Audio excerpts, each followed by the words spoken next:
Hello, I'm Paul Rosa, and in a few moments we're going to catch up with Michael Piller. Michael is one of the executive producers at Star Trek Voyager, and in fact considers himself the Rob Petrie of Star Trek, which is pretty accurate because he is responsible for what any character has to say on Star Trek Voyager and Star Trek The Next Generation. I hope you'll stay tuned as we have a conversation with Michael Piller at his home in Los Angeles, California.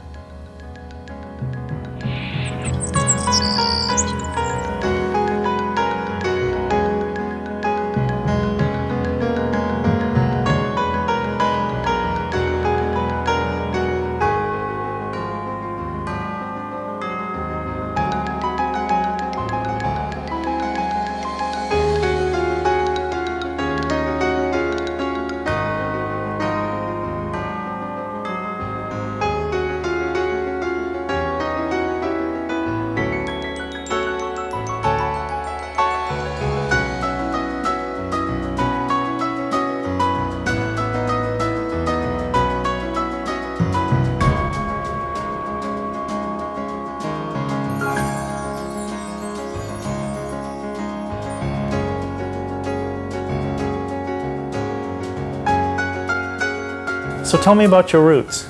I was born in a suburb of New York City, Portchester, New York. My mother's a composer, and my father was a failed writer who became an interior decorator in suburban Connecticut. And I lived most of my life in Portchester until I graduated from high school and then went to the University of North Carolina at Chapel Hill, where I studied broadcasting, radio, TV, motion pictures, got an undergraduate's degree, and then went down to Charlotte and worked at WBTV News. And then from Charlotte, I went to WBBM-TV in Chicago, which is a CBS-owned and operated station. So you won a couple Emmys doing news. I was put in charge of producing a series on living with cancer, and now there's a great deal of attention paid to the positive learning experiences that come with having cancer and how people adjust to life after having it. But at that point, it really hadn't been talked about. It was still, you know, what do you get it, what's the cure, and what's the research? So this was a new attack on it. And Living with Cancer went on to win a local Emmy. So we did some very interesting things. The second one was for a year-end special, going over the highlights of the year. We had the reporters first say what their biggest story of the year was, and then we said, okay, what was your favorite story? What's the most interesting story? So we had a little bit of insight and personality that went along with the actual news. I probably left news because my talent was not in the Woodward Bernstein collecting, getting, you know, dirty in the streets trying to find the story. I really was very good at writing and organizing the news that was going on the broadcast. I wound up being senior producer of the 5 o'clock news and the 10 o'clock news in Chicago. I made the pictures dance. I remember very specifically the day that I said that I thought that I had crossed the line and maybe it was time for me to find another job, was when I had Kermit the Frog as my substitute anchorman. Yeah, Jim Henson was in town promoting something, and I said, okay, look, in the middle of the show, when the weatherman throws it back to the anchorman, we want you there, Kermit the Frog, as the guy who's been brought in to replace the anchorman. This is like doing Mary Tyler Moore, yeah. Right? And we gave him a couple of frog news stories, and he ad-libbed his way through the rest of the segment. It was very funny, and everybody liked it, and I said, there's something wrong with this picture. Shortly thereafter, I left Chicago. Okay. Tarred and feathered, I might add. Well, but I bet ratings went up after that. The ratings were doing quite well on the 5 o'clock news when I was doing stunts like that. Actually, you know who was on the other side of the street at WLS at the time, the ABC affiliate, and he was producing the local movie that was leading into the news, was Brannon. And he was doing things like Gorilla My Dreams Week. And so we basically came out to California at the same time, and our paths finally crossed when he became the head of Paramount and called up Rick Berman and said, we want to do another space show. And that's how Deep Space Nine got created. That's interesting. So you went from news to entertainment. But in between, didn't you end up at CBS as a censor for a while? Well, that's entertainment. Okay. But no, I'm very proud of my years as a censor. I was a very good censor. I was essentially the defrocked journalist on the program practices staff at CBS in charge of dramas based on fact. And my job was to make sure that there was some credibility and some integrity to the storytelling, that we didn't stray too far from the facts. The most memorable occasion that I can recall from that was when I was working on Blind Ambition, the John Dean book about Watergate. There's a big issue with CBS and the language that Nixon used on the Watergate tapes. He swore a lot, all the expletive deleted, and Susskind would not bleep them. The orders came from New York that we are not going to put that language on television, not on CBS. And so I was ordered to bleep the language.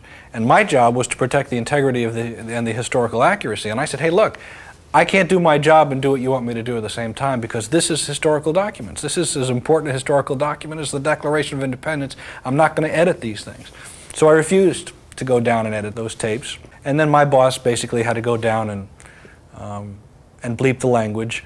And so it got done. And the next day in the Los Angeles Times, after it aired, the local reviewer said, gee, what a marvelous thing CBS did by bleeping the language, bringing more attention to the kind of foul language that President Nixon used in this circumstance. So it didn't really accomplish, I suppose, what CBS intended it to do. But it was a very interesting time and a lot of learning for me at that point, because I had a chance to read the best scripts, because the docudramas that were being made at that time were being written by wonderful writers, David Rintel, Stanley Greenberg, just a bunch of wonderful writers. The more I got to know them and the more that I got to read, the more I said I really would like to do this for a living. A lot of it is just being around it, isn't it? I mean, it's a lot of your training is on the job, getting the scripts in front of you to make you stronger as a writer. I don't know that I would be able to recommend the path that I took to get to become a writer. I don't really know how I did it. When I look back, that it had any kind of sense or semblance to the decision-making that I made. I think I just followed the opportunities that came my way with a vague notion of where I wanted to go. The two most important things that I did to become a writer after I got out here were to read a lot of scripts for my work, and as I told you, I've read some very good ones, but I also read a remarkable number of bad ones, which gave me more confidence than reading the good ones, I'll tell you. And the second thing that I did was I met a lot of people. And the more people that I met, became friendly with, the more people I could go with my own work to show, to convince that I was a writer, and soon some of them started to encourage me to make writing my work. And I've been working ever since. It's the best risk I have ever taken, I must say. That's me on the windowsill in Portchester at my home, 71 Inglewood Road. And that's my dog Pepper. And this is probably the most enduring image, my memory of growing up. I don't know, I must have been about, what, 6, 7? In my junior year, I volunteered, in essence, to write a musical score for Pygmalion. Granted, it had been done before. So this was a very big moment in my life. Music director Michael Piller right there. Now there's an additional story that goes with this, because they were not actually planning to have a school play this year, and I felt it was that would be terrible not to have that school play. So on my own, without telling anybody, I wrote a letter to Portchester High School's most famous alumnus, who was Ed Sullivan. And I said, Mr. Sullivan, if you would introduce the play this year, I think they'd put it on. And he wrote me back this letter and agreed to come and put it on. And exactly as I figured, they decided to have the play. And once I was such an important part of it, they decided to say, okay, Mike, you can be the composer and music director of the show. Well, I come from a musical background, and my mother is a noted composer who has written, well, a number of songs, including hits that were #1 on the country western charts, and the New York Mets theme song, and the Dodgers theme song. I grew up reading Billboard and Cashbox, and very early on, my mother got me into the piano teacher's clutches, And I started working on my scales. And to be honest with you, I've always felt that I left the potential behind, and it was just one of those teenage sort of boredom situations where you could have gone a little further and really been special, because I definitely have a creative talent with music. Before I quit, one of the last things I did was to go to Juilliard School of Music and take some courses there in jazz. It's an interesting equation when you look at the difference between music and writing. My father was a writer, my mother was a musician. Playing the piano and music, the arranging of it, the structure of it, is not dissimilar from structuring a screenplay. And you look at that relationship, and I have the talent to both arrange and to structure a screenplay.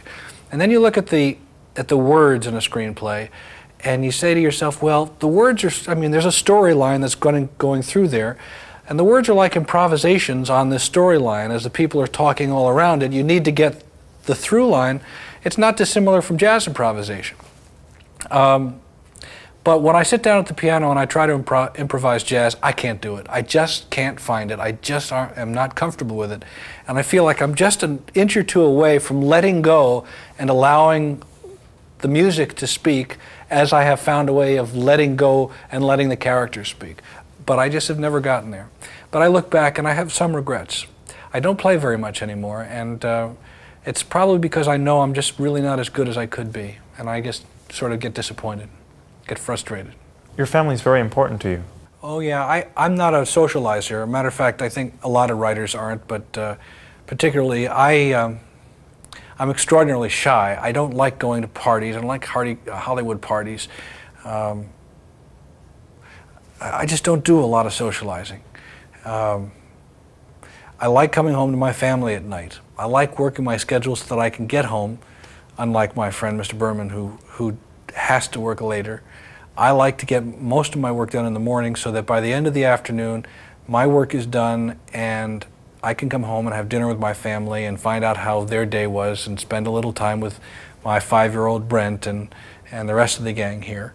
It brings me great pleasure. And I don't think that I would be happy in my work if I could not share that with my family. So you don't want to suffer or die for your art? Well, I just don't think work is everything in your life. By the way, that's something that's taken me a long time to figure out. You look back at the birth of Brent Piller, who was my 5-year-old, and I actually delivered my first Star Trek script on the way to the hospital to take Sandra for Brent's birth. And so Brent has basically been born with my Star Trek experience. And a lot of the things that I've learned about parenthood and about the joys of seeing the faces of all the people that I've loved in her face as she's growing up have come back and really been part of the scripts that I write. That line that I just said is a line that I wrote for the defector in that third season. He will never see his daughter again, and he goes at great length about what she means to him, and yet he felt that this pursuit of peace was far more important than even that on a personal level. I took straight from my experience my relationship with my family and brought it into that man's character. It happens all the time in my work. I think you have to have a life as a writer to draw on, to get to the truth to bring to your characters. If you're drawing from your experience watching television, you're going to be retreading a lot of stuff. You have to have a real life to use in your work. There's a lot of people who take Star Trek really seriously and really pay attention to what the stories are about. That must be an awesome responsibility. Or do you think about it? Or? No, I think it is an awesome responsibility. There isn't a day that goes by that we don't ask ourselves with every page that we read what the message is that we're sending, and then do we want to do this? I was just reading a script that's going to be going on the stage of Deep Space Nine soon that had Odo and another security officer talking about in essence, an illegal wiretap of somebody's quarters, an ambassador's quarters. And I had the guys down. I said, look, this is like Donald Segretti and Jeb Magruder here.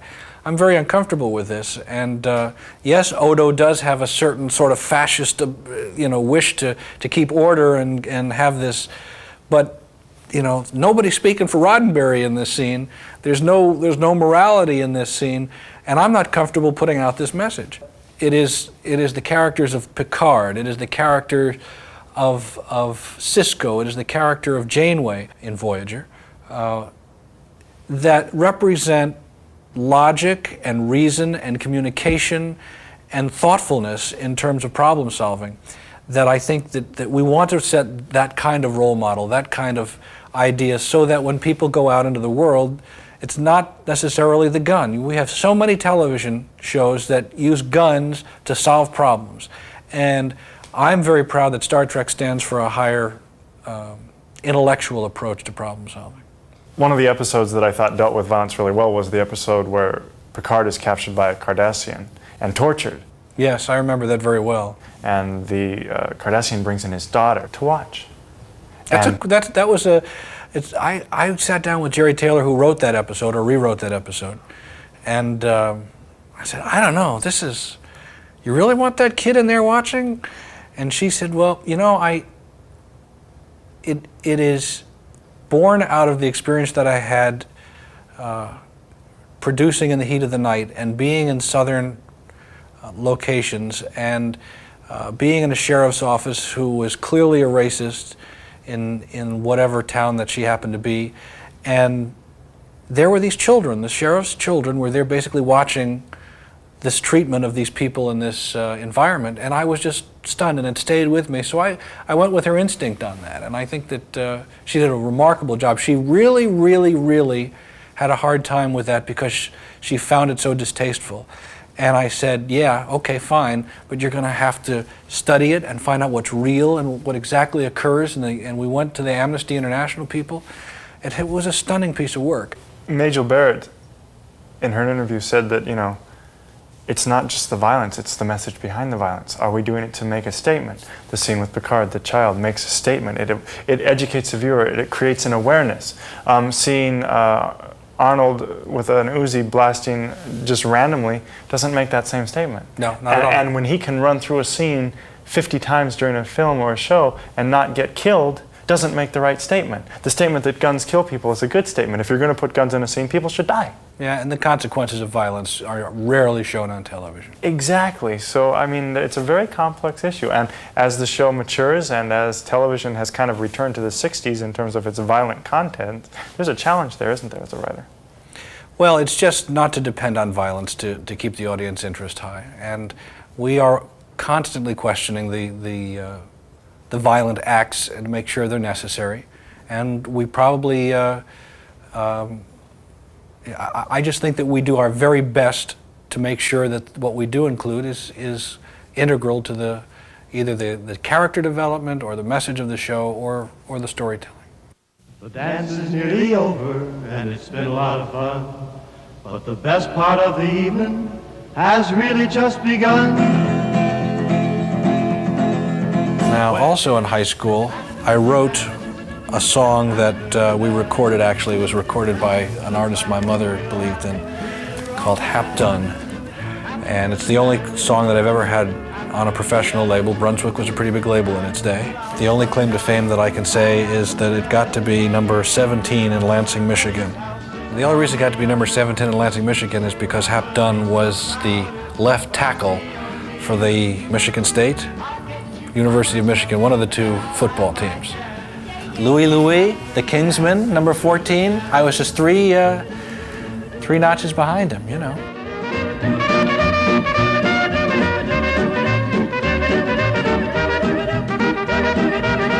That's an article about me when I was the disc jockey in Greenwich. This is 1965. A casual sweater and loafer dresser. Mike is a 6-foot, well-proportioned 160-pounder with black hair and sparkling brown eyes. That's for all you radio viewers. Hey, my big story about my interviews was when somebody who I met said, I can get you an interview with Barbra Streisand. I said, okay, great. And he called me at home one day, Barbara Streisand's apartment. He says, I'm with Barbara. And I said, really? And he says, yeah, Barbara was willing to give you an interview, but she can only do 10 minutes. And I said, oh, well, then never mind. I couldn't possibly do it in 10 minutes. And that's how I missed my interview with Barbara Streisand. Do you still regret that? Yes, I still regret that. Thank you very much. I think she watches Star Trek. I hope so. Hi, buddy. Welcome to the Mike Pillar Show. Thanks very much, Mike. I've always wanted to be on the Mike Pillar Show. You know, when I was just a kid many years ago in kindergarten, and I tried very hard. I played with blocks and painted and things, and the teacher said, what do you want to do? I said, I want to go on the Mike Pillar Show. And, gee, if that teacher were alive today, but she died in the war. Well, I'm sorry. I think we should tell our audience that we're backstage at the Martin Beck Theater. Is this your first trip to Broadway? Yes, it is. I've never been on Broadway before, except for 3 other shows. 3 other shows? Yes. In all your shows, do you do about as much ad-libbing as you did in this one? Do what, ad-libbing? Ad-lib... I take it for granted that there was a little bit of ad-libbing in the How show. would you know it was ad-libbing if you didn't see the script, Mike? Well, all the actors and actresses were cracking up on stage. What do you mean cracking up? You mean they're gone insane? Is that what you mean? Yeah, sort of, yeah. They are not gone insane. Every one of them was put in their cells nicely, took their cocoa malt, and went off to dreamland. What part of the show was ad-lib? Like, I know... The music the music. was ad-lib. The rest was all the way it's supposed to be scheduled. Yeah. No. Hey, Mike, I'm all right. Don't worry. you know, I'm going to tell you something. That I've been on the air with a lot of guys who have big shows, and some of them even network, and they don't handle themselves as well as you do. So don't feel that you're flustered, because it don't take much for, you know, get a guy like me to get somebody flustered, because I've been trained to do it. I was in the Army, in intelligence, and that'll teach you anything. I really want to thank you for being on the show today. My pleasure, young fella. Good luck to you. What do you bring to Star Trek that just wouldn't be there if you weren't involved? That's a good question. Well, when I arrived there, and I sat down over coffee with Gene Roddenberry and Rick Berman, I told the guy, I said, look, I don't know a lot about science fiction. I don't bring a handful of ideas that we're going to put into production next week. If people don't walk in the door with good ideas, I'm going to be really in trouble. What I do know is character. So I think that I've brought character development to the show.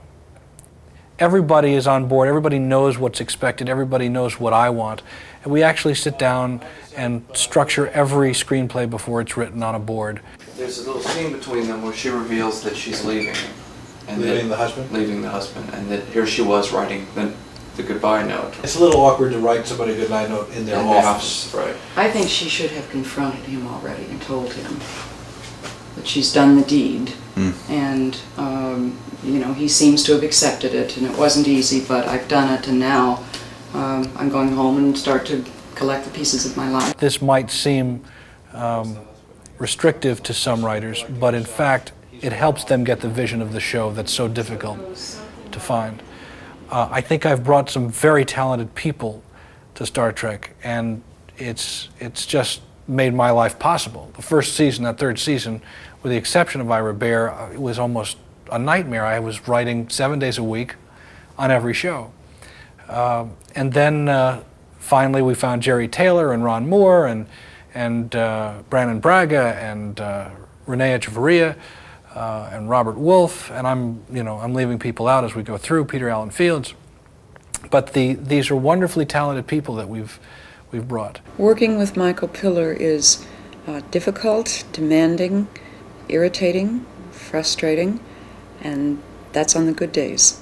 But with all of that, there's a great deal of stimulation, of challenge. Michael's demands are very high, but that's because he is willing to settle for nothing but the best. And he will stick with something and work it over until it's right, and he insists that everybody that works with him have those same exacting standards, and it's a very exciting way to write. The first time I saw him, he was here writing. He was writing The Best of Both Worlds, Part 2.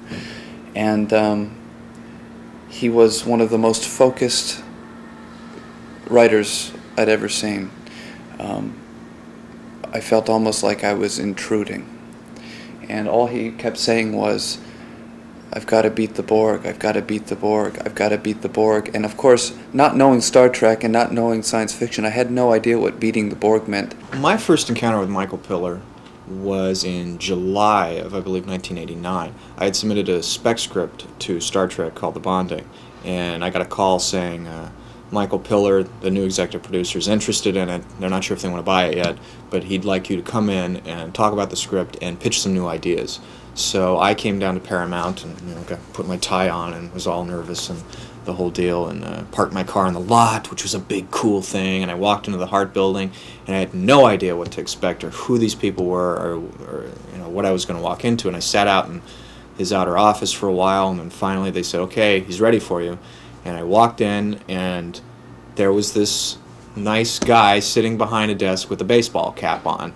And he just sort of got up and said, hey, how's it going? Nice script. So what else you got for us? And it was so casual and laid back and kind of an easy kind of setting that first pitch session to him and the rest of the staff at the time was actually kind of fun. It was a very just sort of welcoming atmosphere. I can tell you that before I was there that there was enormous political strife on the staff. It had a terrible reputation as a place to work. Nobody wanted to work there because there was backstabbing and there was adversary relationships between writers who were trying to gain Gene's attention. There was adversary relationship between the production side and the writing side. When I got there, I just didn't have the freedom to participate in any of those political battles. And I basically sent out the word, we're not going to have these anymore because there's no time for it. We have to use all our energies to get the best possible scripts done. And so we began to build relationships and to build trust. And I think if you ask anybody there that it is now one of the nicest places to work you could possibly imagine. I look forward to coming to work every day. This is a wonderful family of people. We challenge and stimulate and excite each other. We share our problems together. It is truly like an extended family, and I feel very blessed to be part of it. We've all adopted familial roles. Jeri, of course, is the mother, the nurturing presence. When you need to talk or you need encouragement, you go to Jeri. Ron and I and Rene are more like the kids, or the boys, the young brothers. And Michael, of course, is the father. And I think he does serve in that capacity quite a bit. He's usually right. Sometimes you don't like what he's saying, but you do it anyway, and in the end, you're gratified. One of the gags that I used to do in Charlotte at WBTV, I was Mike Piller at the answer desk. I was an ombudsman. I would solve people's problems. I would fix their leaky roofs and answer letters on the air. And somebody wrote a letter that said, "Dear Answer Desk, are you going bald? Isn't age 35 a little young to be going bald?" I wasn't 35. I was much younger than 35. I was 25. When I wasn't working in the newsroom, I was playing piano at the Rhineland House. It was the only German restaurant with a Jewish piano player owned by a Greek in the city of Charlotte, North Carolina. I am told, I can't possibly believe it, but there is still a picture of me on the wall playing piano as though I still perform there. Actually, when I was at WBTV in Charlotte, I interviewed Jeffrey McDonald, the accused murderer from Fort Bragg, and I actually got on the Walter Cronkite show once. And they used to have the lineup with Eric Severide in Washington, Robert Pierpoint, Mike Piller in Fort Bragg, North Carolina. That was a pretty neat moment. What is the toughest part of your job? The grind, the pressure, the hunger of the production schedule, wanting to really do more, but knowing that you have to conserve energy, knowing you have to delegate, knowing that you let something go through that maybe you could have made better, but to also be honest, the human factor of managing people on the staff, in a sense, it's being the captain, the issue of the captain's relationship to the crew, wanting to be personal and supportive. It's also like being a father in a family. It's being all those things. That's a hard part for me. It's reaching out and being personal at the same time, because I have a tendency to focus on the work.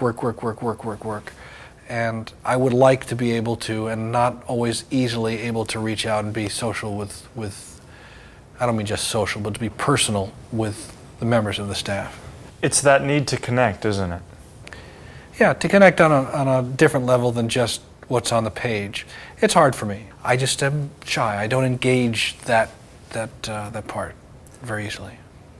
When you write, how much of yourself is in what you write for a character? I think that every character on the page when I'm writing is me at that moment. I mean, you take Cisco, for example, and the baseball analogy that he uses to cross the boundaries of an alien species culture and humanity. And I mean, everything that I'm trying to bring to that scene is all about baseball and all about the things that I love about baseball.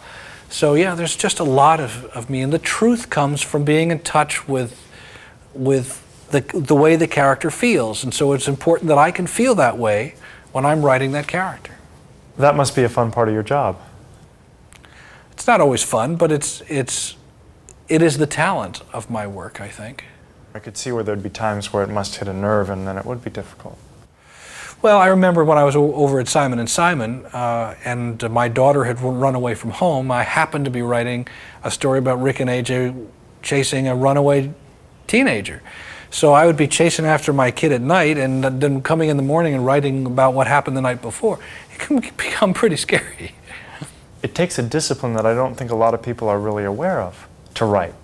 Well, you know, you can't write 5-page scenes very easily. You have to be able to say what you want to say in a contained number of pages. Where do you see yourself in 10 years from now? On the beach in Mexico. Retired. I don't know. I think that the things that I'm looking forward to doing are writing screenplays, maybe writing books and novels. I don't know. I think the next 5 years at least we'll still be doing television and developing and creating television shows. I think I have to go with that momentum while I've got it. You're having fun. I think I'm very lucky to be doing something that gives me as much pleasure as this does. I think so many people go through their lives not sure of what they're meant to do. And it's certainly very possible that I could have spent my life being a television executive for CBS or for some network, but I was bored. I tell you, I'm very, very rarely bored with what I get to do now. So yeah, I'm having fun. You know that I discovered Michael years ago when I was working at New World Pictures, and Michael came in and he was kind of a cute kid. He was an office runner.